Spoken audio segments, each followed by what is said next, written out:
할렐루야, 좋은 아침입니다. 오늘은 요한복음 20장 11절부터 23절까지의 말씀을 본문으로 내 주님 어디 계십니까? 라는 제목의 은혜를 나누고자 합니다. 예수님의 무덤에 함께 갔던 두 명의 제자는 집으로 돌아갑니다. 이 둘이 돌아가면서 마리아에게 가서 저 무덤 안에 한번 가보세요 라고만 해줬으면은 마리아도 이 두 제자들처럼 집에 일찍이 갔을까라는 생각도 하게 되는데요. 오늘 본문에 보니까 마리아는 여전히 무덤 밖에 서서 울고 있습니다. 그냥 운 게 아니라 비통한 마음으로 통곡한 것을 의미합니다. 마리아가 끝내 무덤 안을 조심스럽게 들여다봤을 때 두 명의 천사가 있었는데요. 잠깐 생각해보면 참 무서운 상황입니다. 당연히 아무도 없어야 될 그 무덤 안에 살아있는 사람이 있다는 것 자체, 어떤 존재가 있다는 것 자체가 굉장히 무서운 놀라운 일이죠. 그런데 게다가 그런 존재가 두 명이나 있습니다. 그런데 왜 우냐라고 말도 겁니다. 참 무서운 상황이죠. 그런데 마리아는 얼마나 통곡하고 애통해 했는지 그저 내 주님이 어디 가셨습니까? 그것만 알고 싶어 합니다. 그런 마리아에게 부활하신 예수님이 나타나시는데요. 예수님이 십자가에서 죽으신 이후에, 그러니까 모든 제자들이 소망을 잃고 다 떠났을 때 끝까지 예수님 곁을 떠나지 않았던 이 마리아는 그렇게 그날 예수님을 만나게 됩니다.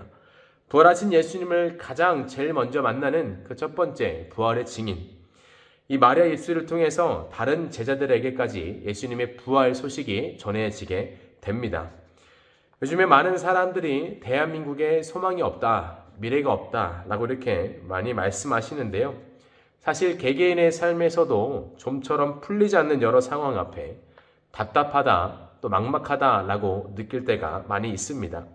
바로 그럴 때 저 여러분은 탄식에 젖어드는 것이 아니라 내 주님 어디 계십니까? 라고 예수님을 찾을 수 있는 믿음의 주인공이 되기를 소망합니다.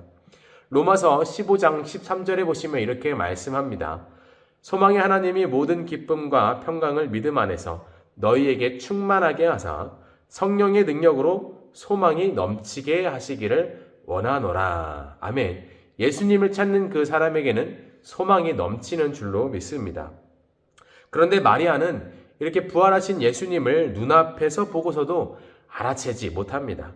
내가 그렇게 애통하며 찾았던 내 주님, 사랑하는 내 주님이 바로 내 앞에 나타났는데도 알지 못합니다. 그저 동산을 지키는 사람인가 보다 라고 하면서 여전히 내 주님 어디 계십니까? 라고 이렇게 찾을 뿐입니다. 여기서 기도의 응답에 대해서 저는 조금 생각해 볼 수 있었는데요. 하나님은 저 여러분의 모든 기도와 간구를 들으시는 참 좋은 분이신 줄로 믿습니다. 그래서 기도할 때 모두가 응답될 것을 기대하면서 기도하지 저는 응답되지 않아도 괜찮습니다 라고 하면서 기도하시는 분은 단 한 분도 없을 거라 생각합니다. 그런데 그렇게 무언가 간절히 기도할 때 내가 기대하고 상상했던 응답과는 다르다라고 받아들여질 때가 많이 있습니다. 오늘 마리아가 그렇습니다.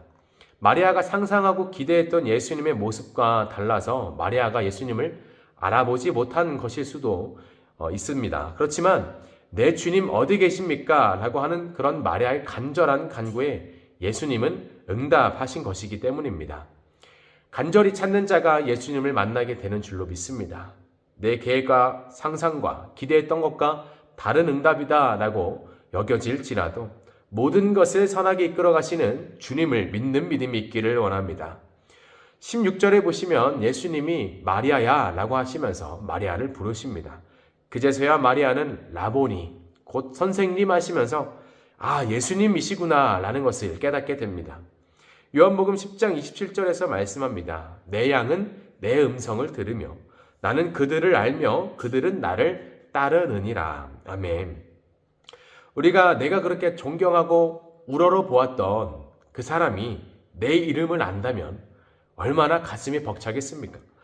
내가 그렇게 좋아하는 연예인이 TV에서 나와서 내 이름을 불러준다면 얼마나 행복하겠습니까? 얼마나 짜릿할까요?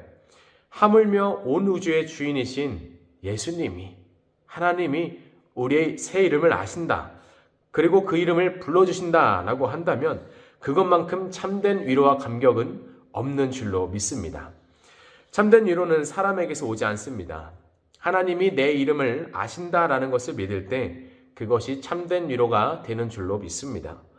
오늘 오전 기도에 함께 하시는 저와 여러분의 이름을 하나님은 아시는 줄로 믿습니다. 오늘 하루 또 힘내시기를 소망합니다. 18절에 보니까 마리아가 제자들에게 달려가서 예수님이 부활했다라고 하는 기쁜 소식을 전합니다. 그런데 부활의 소식을 들은 이 제자들의 모습이 조금 이상한데요. 두려워하여 문들을 닫았다라고 말씀합니다. 유대인들을 두려워한 결과라고 볼 수 있는데요. 무언가 두려움에 있는 사람은 마음의 문을 잘 닫습니다. 많은 것들을 경계합니다. 그래서 그 마음 문을 여는 것은 참 어렵습니다. 그런데 예수님은 그렇게 두려움에 쌓이고 마음 문을 닫아버린 이 제자들에게 찾아가서 평강을 선포하십니다. 사실 예수님은 그런 제자들을 책망하실 수도 있었습니다. 답답한 마음에 꾸짖을 수도 있었습니다. 그렇지만 예수님은 두려움에 있는 제자들의 마음을 단번에 여십니다. 손과 옆구리를 보여주시면서 제자들에게 기쁨을 주십니다. 그리고 21절에 보니까 다시 한번 평강을 선포하시면서 아버지가 나를 보낸 것 같이 나도 너희를 보낸다. 성령을 받으라 라고 말씀하십니다. 제자들이 두려움을 이겨내고 사명을 이뤄갈 것을 말씀하신 것입니다. 혹시 저 여러분 가운데 이차저차 미루어둔 사명이 있으십니까? 이런저런 계산과 판단이 앞서서 사명을 잃어버리셨습니까? 혹은 용기와 소망을 잃어버리셨습니까? 어떠한 두려움에 쌓여서 마음의 문을 닫고 계십니까? 우리 모두가 내 주님 어디 계십니까? 라고 하면서 예수님을 찾기를 원합니다. 예수님은 반드시 응답하실 것입니다. 나를 위해 감당하신 고난의 흔적을 보여주실 것입니다. 우리의 이름을 불러주실 것입니다. 성령님으로 충만케 채우실 것입니다.